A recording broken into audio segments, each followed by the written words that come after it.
Just thought I'd take a quick look at the things I actually use to film these videos and make them look the way they do.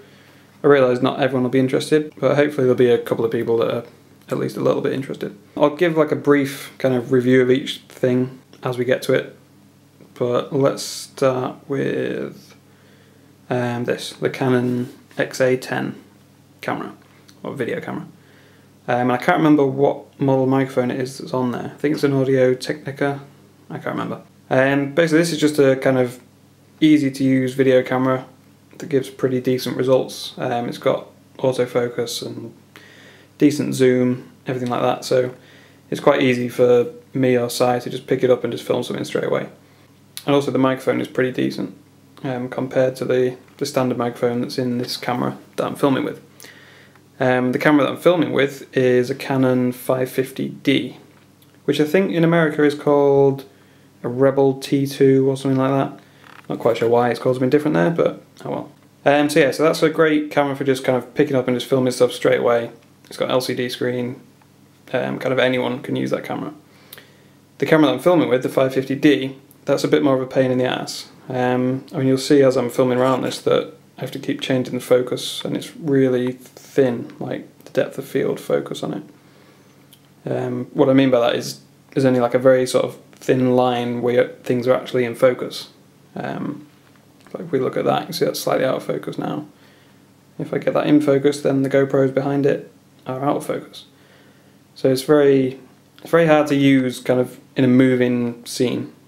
So I tend to only use this camera, or this lens in this camera, when you're kind of filming on a tripod, which is what that is, obviously.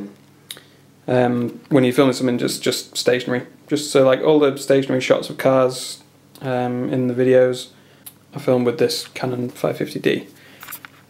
In fact, I'll flash up a quick example clip just so you can see what I mean.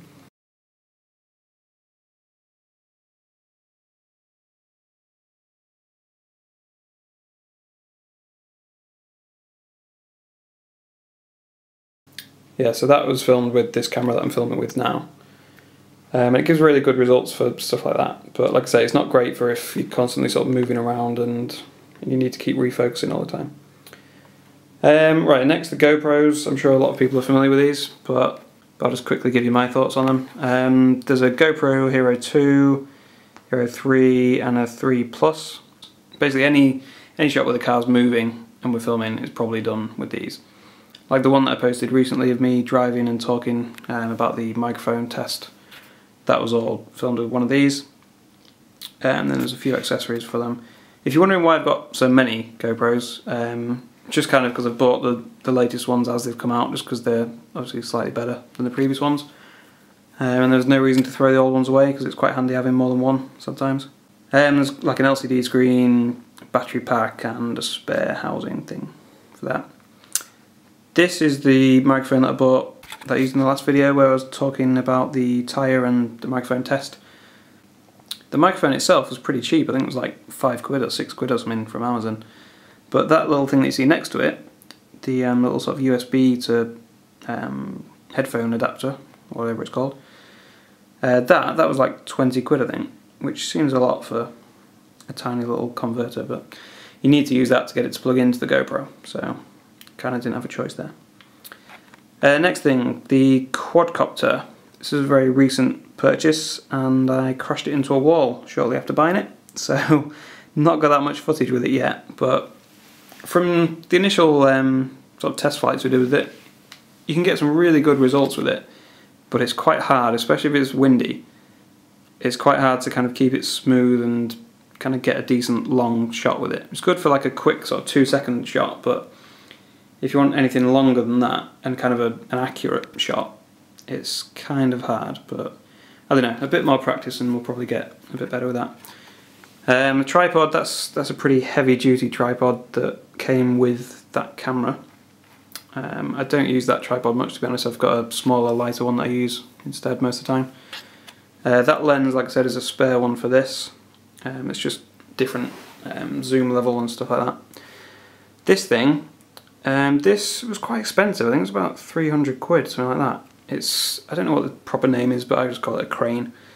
Basically, you mount that central bit onto the top of the tripod, and then you can kind of pivot on that point up and down, and it'll keep the camera level because the camera gets mounted on that end. And then obviously you're holding on this end, and you can move it up and down, and sort of spin around and move up and down at the same time. You can get some really good results with it, but I've only used it a couple of times and wasn't too impressed. I think that was kind of mainly due to me just not really understanding exactly how to use it and what you're supposed to do with it, so I will give that another go soon and hopefully get some good results with that. And then I think lastly there's this slider, which is probably, I was going to say the best value. Is none of this stuff is good value, to be honest. It's all stupidly overpriced. Like this was like 200 quid, I think, it may be even more, and it's essentially just a rail with a camera mount on it. But basically you can just slide that across there and get some really nice professional looking shots with it. But the reason I was going to say it's probably the best value is because this is probably the one thing, like if you're filming videos and you want them to look more professional, this is probably the best thing that you could just go out and buy that'll instantly help. Obviously it depends on the kind of videos you're filming, but in a lot of cases this will make things look pretty good. I'll put up another quick example shot now, just showing some of the clips that I've filmed with this, so you can see what I mean. So you can see it just makes them look a lot more professional than if you were just stood there holding the camera or just kind of pivoting on a tripod. So yeah, that's a very useful piece of kit. It's just a pain getting it out and getting it set up and everything, getting the camera on it. And also, because obviously as it is, it's just on the floor. So if you don't want the shot to be on the floor, then you need two tripods to mount in these holes so that you can raise it quite high up off the ground. Which obviously takes, again, more setting up and more messing around, which is fine for like proper film makers and stuff, but you know, if someone like me who just wants to mess around and just film their car quickly, it's a bit of a pain in the ass, but oh well. Whenever I make the kind of cinematic montage or whatever you want to call it for the R8, I'll be using this quite a lot. So this is the camera that I was filming the rest of the video on, Canon 550D. Obviously it's primarily for pictures, these kind of cameras, but they give really good quality video, so a lot of people, such as myself, started using them for video instead. So that's pretty much it for the hardware side of things, like the actual cameras and everything that we used to film. On the software side of things, right, let's take a look at the editing side of things. Right, this is Sony Vegas, or Sony Vegas Studio HD Platinum, to give it its full name, which is kind of a trimmed down version of the full Sony Vegas software, which the full version costs like 500 quid or something, whereas this costs about 65 quid, so and it does pretty much everything I need. So yeah, this is just where I edit everything. You can kind of drag clips onto the timeline, trim them, kind of move where you want it to start, adjust the audio levels, add effects and stuff. The most useful thing is just kind of the brightness and contrast, just to boost the contrast slightly, make it look a little bit higher quality. But I also use a plugin called Magic Bullet Lux, which I can't remember how much that cost, but basically it has a load of like built-in filters, kind of similar to Instagram's filters, I guess, that just make things look really really sort of professional. So it's kind of cheating really, because I'm not actually doing anything other than just clicking a button, but oh well. So that's like without and with. Although it probably won't look very good on the camera, but whatever. I also use Adobe After Effects sometimes, but not very often. Only to kind of like, I don't know, if I wanted to blur a number plate out or something like that, I'd use it for that. What these things are made for? This is just the extras video for February that we're still working on. Obviously, because it's not the end of February yet, so there'll be more stuff to put in it. But yeah, there's all sorts of stuff in it. So then just render it, which takes ages even on this PC, which is fairly high spec. And then upload it to YouTube.